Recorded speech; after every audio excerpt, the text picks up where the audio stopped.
होते हैं, तो ए बी और ए बी और ओ, 4 ब्लड ग्रुप होते हैं। अब इसमें से ब्लड ग्रुप ए का एंटीजन ए होता है ना, जो आरबीसी की सेल पर पाया जाता है, यानी आरबीसी की सरफेस पर पाया जाता है। और इसका एंटीजन क्या, एंटीबॉडी क्या हो गया, बी हो गया, इस तरीके से।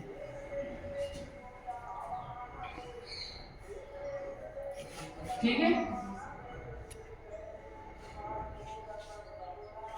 अब ये क्या है कि आपस में क्लॉट नहीं होगा, प्लाज्मा और सेल, ब्लड प्लाज्मा और ब्लड सेल आराम से ब्लड सर्कुलेट होती रहेंगी, कोई दिक्कत नहीं होगी। ठीक है।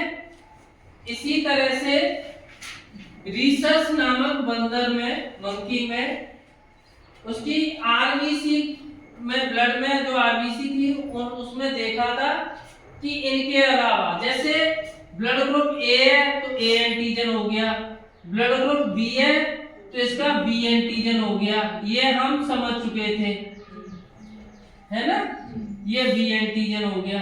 अगर ए बी है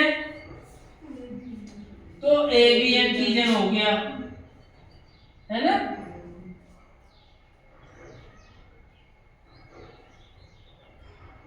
ये ए बी एंटीजन हो गया। अगर ओ है तो कोई एंटीजन नहीं, एकदम साफ, कोई एंटीजन नहीं है सरफेस पर। इसी तरह से मान लीजिए इनके अलावा भी उस बंदर, रीसस नामक बंदर के आरबीसी के ऊपर इसके अलावा एक अलग आकृति का एंटीजन पाया गया, एक अलग आकृति का एंटीजन पाया गया। अब उस एंटीजन का नाम ना तो ए रखा ना बी रखा, क्योंकि ए बी का अलग डिफरेंट था, ए एंटीजन से और बी एंटीजन से डिफरेंट था, तो इसका नाम क्या रख दिया था हमने, या उस समय वैज्ञानिक ने आर एच। ठीक है, आर एच एंटीजन क्या रखा था, आर एच एंटीजन। अगर किसी व्यक्ति में आर एच एंटीजन उपस्थित है तो उसको आर एच पॉजिटिव बोलते हैं, और आर एच एंटीजन उपस्थित नहीं होता है उसको आर एच नेगेटिव बोलते हैं। तो इसीलिए ब्लड ग्रुप में positive blood group, negative blood group R H antigen के आधार पर होता है ना। अब मान लीजिए ब्लड ग्रुप ए है, ब्लड ग्रुप ए एंटीजन के साथ में आर एच उपस्थित है, आर एच एंटीजन उपस्थित है, तो उस समय पर ब्लड ग्रुप का क्या कहेंगे हम, ब्लड ग्रुप ए पॉजिटिव। समझ रहे हो। अगर आर एच उपस्थित नहीं होता तो ए नेगेटिव होता। समझ में बात आ गई। ऐसे ही ये आर एच यानी ब्लड ग्रुप क्या है, बी। अब बी के पास क्या है, एंटीजन बी है।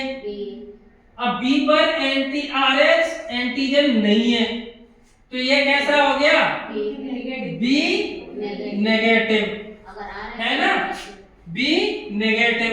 अगर आर एच उपस्थित हो गए, आर एच उपस्थित है तो बी पॉजिटिव, है ना। ऐसे ही ए बी, है ना, तो ए बी ये इस समय कैसा है, ए बी नेगेटिव।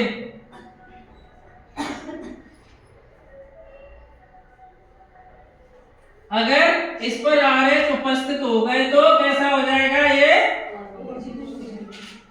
पॉजिटिव। तो नेगेटिव और पॉजिटिव के बारे में समझ में आ गया। ऐसे ही ये ओ है, अब ओ पर तो कोई एंटीजन है नहीं है, लेकिन अगर इस पर, इसमें क्या है, ये अभी ओ नेगेटिव है। कैसा है, ओ नेगेटिव। अगर इस पर आर एच फैक्टर उपस्थित है, आर एच एंटीजन उपस्थित है, तो आर एच एंटीजन उपस्थित होने के कारण ये वो पॉजिटिव हो जाता है। तो कब ब्लड ग्रुप नेगेटिव होता है, कब पॉजिटिव होता है, ये सारा समझ में आ गया। इसी तरह से